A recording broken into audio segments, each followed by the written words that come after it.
Assalamu алейкум, урматтуу замандаштарым. Биз азыр Балыкчы шаарындабыз, Ысык көл жергесиндебиз.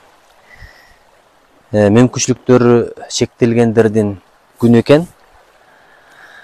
Бул абдан ойлоно турган күн, өзүбүзгө өзүбүз суроо бере турган күн.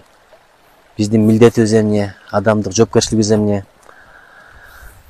Бирибизди бирибиз ойлобосок, эмнебиз адам деген маселе турат. Атайын келдик ушул иш-чарага. Эми бир аз болсо дагы жакшылыгына себеп болобузбу, көңүлүнүн көтөрүлүшүнө себеп болобуз деп келип отурабыз.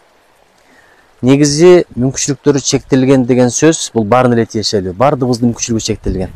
Биз аспанга учуп кете албайбыз. Көтөрсөк деле белгилүү бир салмакка чейин көтөрөбүз. Жөө бассак деле, ачка жүрсөк деле белгилүү ченемдер бар. Бирок жараткан ар кимге ар башка сыноо берет экен, бирөөгө байлык берип, бирөөгө бийлик берип, бирөөгө ден соолук берип, бирөөгө ден соолугуна үзүр берип, эмне болсо дагы аш кадырын ток билбейт дейт, оор кадырын соо билбейт дейт. Ушу бирибиздин кадырыбызды билип, кам көрүп жүрөлү. Мен биринчи кезекте өзүм айтып атам бул сөздү. Анткени өзүмдүн кулагым, өзүмдүн жүрөгүм өзүмө жакыныраак. Баарыңыздарга ден соолук тилейм. Бирибизге болгон мээрим, мухаббат тилейм. Бирок адебиз бу дейбиз.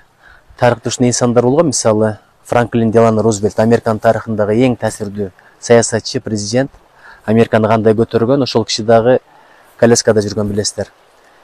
Эми биздин депутаттарыбыздын арасында мисалы Дастан мырзанын дагы орду абдан чоң, эс тутуму, эрудициясы жөндөмү, риторикасы. Ошон үчүн балким бир жагынан болбосо, миң жагынан жаратканым башкаларга бербеген артыкчтарды берет.